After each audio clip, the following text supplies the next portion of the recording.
मैं हूं विमल कुमार और आप देख रहे हैं आपका अपना चैनल नेशनल आवाज़। इतिहास गवाह है कि जब जब समाज में अत्याचार बढ़े हैं, पाखंडवाद बढ़ा है, कुरीतियाँ बढ़ी हैं, तब तब किसी न किसी महापुरुष ने जन्म लिया है या कि कोई ना कोई शक्ति ज़रूर आई है जिन्होंने समाज सुधार का कार्य किया है और समाज में बढ़ रहे अत्याचारों को दूर करने का प्रयास किया है। चाहे भगवान बुद्ध हों, उनके पहले भी समाज में बहुत पाखंडवाद कुरीतियाँ बढ़ गई थी।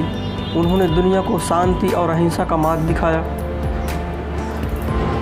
उनके बाद कबीरदास जी हों, जिन्होंने पाखंडवाद पर चोट की। संत शिरोमणि संत रविदास जी हैं, जिन्होंने देश में घूम घूम के पाखंडवाद समाज सुधार का कार्य। इसके बाद ये धारा निरंतर बहती रही है। किसी न किसी महापुरुष ने ज़रूर समाज में बढ़ रहे अत्याचारों पाखंडवाद का विरोध किया। चाहे महात्मा ज्योतिबा फूले हों, जिन्होंने समाज में व्याप्त अशिक्षा और दरिद्रता को दूर करने का प्रयास किया, उन्होंने लोगों को शिक्षा देने का प्रयास किया। उनके बाद बाबा साहब, जिन्होंने देश और समाज में जी रहे बहुसंख्यक वर्ग, जिनका जीवन की जानवरों से भी बदतर था, उनके जीवन का कायाकल्प बाबा साहब ने कर दिया। उन सबको बराबर का अधिकार बाबा साहब ने दे दिया। मानव सबको बराबर कर दिया।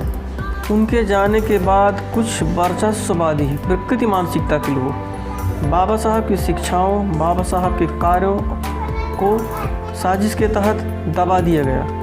बाबा साहब के बाद एक और महापुरुष का इस देश में पदार्पण हुआ। आप सभी जानते हैं, मान्यवर कांशीराम साहब, जिन्होंने साजिश के तहत दबा दिए गए महापुरुषों को एक बार फिर से जिंदा कर दिया। मान्यवर साहब ने देश के दबे कुचले लोगों का मनोबल बढ़ा दिया। अब वही कार्य कुछ लोग देश में अपने अपने स्तर से कर रहे हैं। इन्हीं में से एक देश के सबसे लोकप्रिय प्रोफेसर डॉक्टर रतनलाल जी, जिनका एक विशेष कार्यक्रम अम्बेडकरनामा भारतीय समाज में लगातार चेतना जगाने का कार्य कर रहा है। यह बात विशेष उल्लेखनीय है कि जिस तरह अंग्रेज़ों के राज में यहाँ पाखंडवाद और कट्टरता के बावजूद जिस तरह से अंग्रेज़ों से सहयोग मिला, वही भूमिका आज के टाइम में सोशल मीडिया का भी है। देश में एक ऐसी ताकत की सरकार है जिसकी विचारधारा अफ़गानिस्तान के तालिबानियों से मिलती जुलती है। आप सभी को पता होगा कि जिस तरह से अफ़गानिस्तान में तालिबान ने गौतम बुद्ध की मूर्तियों को तोड़ा था, ठीक उसी तरह भारत में भी जगह जगह महापुरुषों की मूर्तियां तोड़ी जा रही हैं।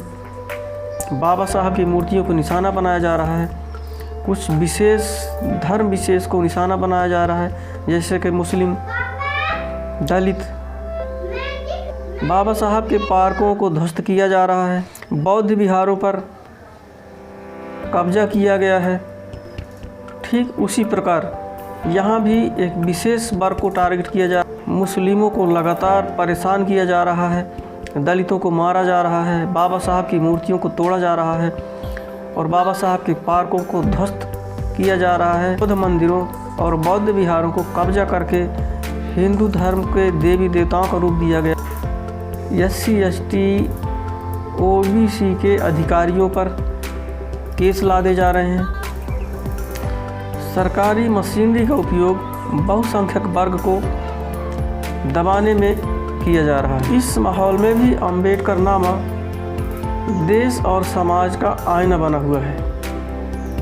अम्बेडकरनामा में आप सभी लोगों को बहुत सारी जानकारी बड़ी सरलता से प्राप्त हो जाती है, जो कि अन्य जगह बहुत दुर्लभ है।